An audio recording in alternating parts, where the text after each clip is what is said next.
Revolvers, issue number 1 from Top Cow.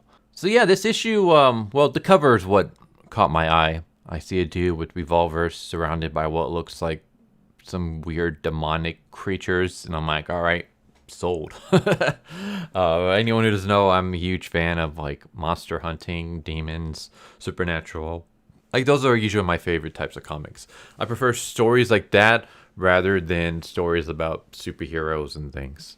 Not that I don't like superhero stories, but I always like supernatural comic series more. But anyways, enough about that. So this series takes place in Detroit, and we have our main character. His name is Hampton, and he is a detective for the Detroit police. And he is staring at a mirror covered in blood. Meanwhile, his wife's dead body lays in the bed. He's talking about death and life and contradictions, and it turns out that he's actually dead. We see him, and he has a bullet hole in his head, and he's dying. And then we cut to the recent past where we saw how he got to that point. And so we see him, he just finished sleeping with a prostitute, I'm assuming, and he's on his way to some kind of meeting with his partner, Big Mike. Basically, there's a huge drug dealer. His name is La Pinta, and they found his drug house where he's at. So they're going to raid it with the SWAT team. So they show up with SWAT, and they find the abandoned building that this guy is in. And the SWAT goes in first, but as soon as they knock down the door, it explodes.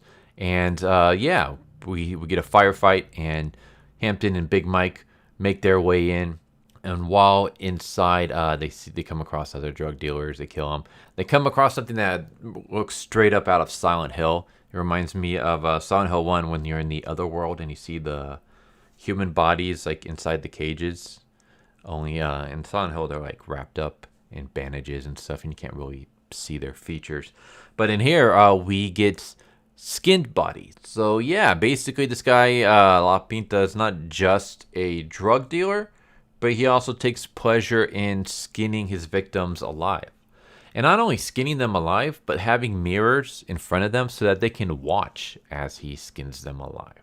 And we have more shootouts, more bang bangs as Hampton and Big Mike go their separate ways in here to try to find La Pinta. Eventually, Hampton is able to find him, and I'm just going to call him Piton. Piton is easier than La Pinta for me. So Piton, he seems to know about Hampton. He knows his name. He says, I have friends everywhere, enemies too. I am La Piton, the one you are after. And he explains, like, friends everywhere, your biggest weakness, trust. And Hampton's, like, kind of confused because the prostitute he was talking with earlier, he basically said that that's his biggest weakness. His biggest weakness is trusting people. And so this Python guy wants him to take this revolver that he's holding. And Hampton grabs it. I don't know why. Like, you would think just shoot him. Like, this is the guy you're after. He's talking very weird and cryptic towards you. He makes a threat on this guy's wife, like on Hampton's wife.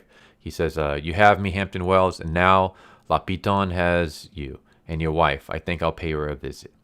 And so Hampton, at point blank range, shoots him, hits him in the torso, and parts of his guts are coming out. But he's still able to get up and run away, and Hampton just watches. And I'm just really confused at this part. I thought this part was poorly done, because it's like, this is the guy you were after. You were after him for a long while. You finally got to his house. You raided the place. You shot your way up. You see him, and then you let him go. It's like you shoot him once. He's bleeding out, but then he gets right back up and leaves. Yeah, you let him go after he threatens to pay your wife a visit. And the other thing that's also weird is that as we see him run, he hops on the motorcycle, and his torso is completely fine. But we don't see him. We don't hear him mention that he healed himself. We just see his guts spilling out, and then the very next page, he's on a motorcycle and his stomach is fine. And Hampton chases after him. And again, I'm just like, this could have been better done. What I would have done is have him shoot the python, And as his guts are spilling out, he can say something cryptic. He can say something that only Hampton would know or whatever. And, or maybe he can heal his guts. And Hampton's like, how the hell did he do that? And as Hampton is kind of like stunned, that's when the Piton takes that moment.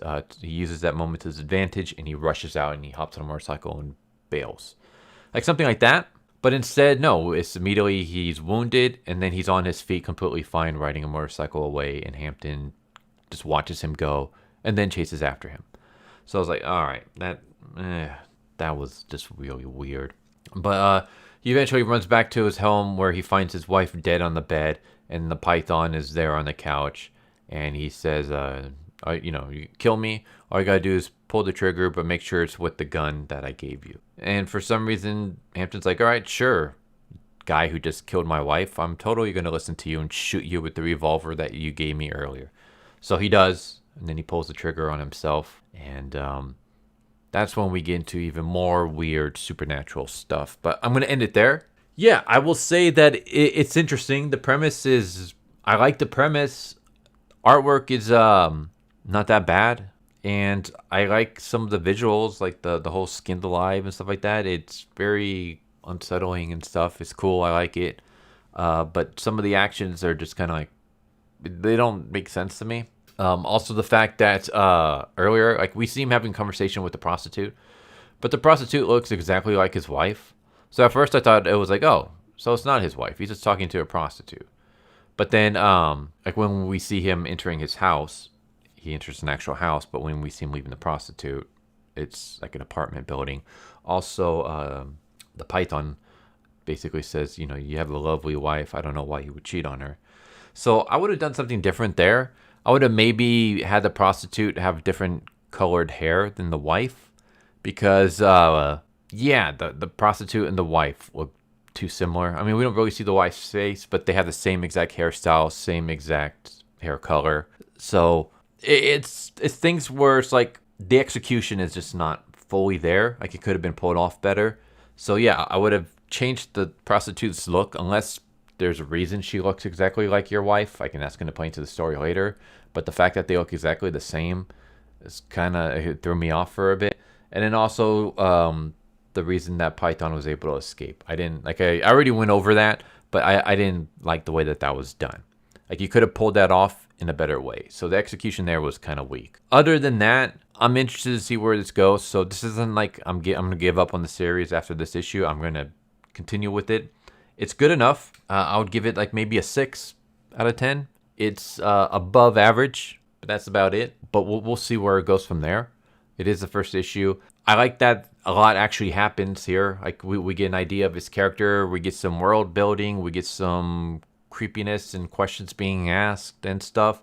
So we have a lot going on, which is great. A lot of action as well. It feels like a lot of times now, comic books are just, they feel more like failed TV scripts, where like the pacing feels more like a TV episode than it does a comic book. Like, I've done retro reviews, and it's like you have so much going on in one issue, whereas nowadays it's like you can have 2/3 of an entire issue just be talking, and then maybe 1 or 2 panels of action, and that's it. And then it's like, oh, that's boring as hell. So I'm glad to see that this issue doesn't fall for that. That we get a lot going on, so that's good. So yeah, other than some nitpicks which I mentioned, good issue. Like I said, still 6 out of 10. But yeah, there you go. There's Revolver by Top Cow. Hope you enjoyed the video, and I hope to see you next time. Take care. Later. So what'd you guys think of that video? I hope you guys enjoyed. If you guys haven't already, please subscribe, hit that bell for a notification, leave a like if you enjoyed the video.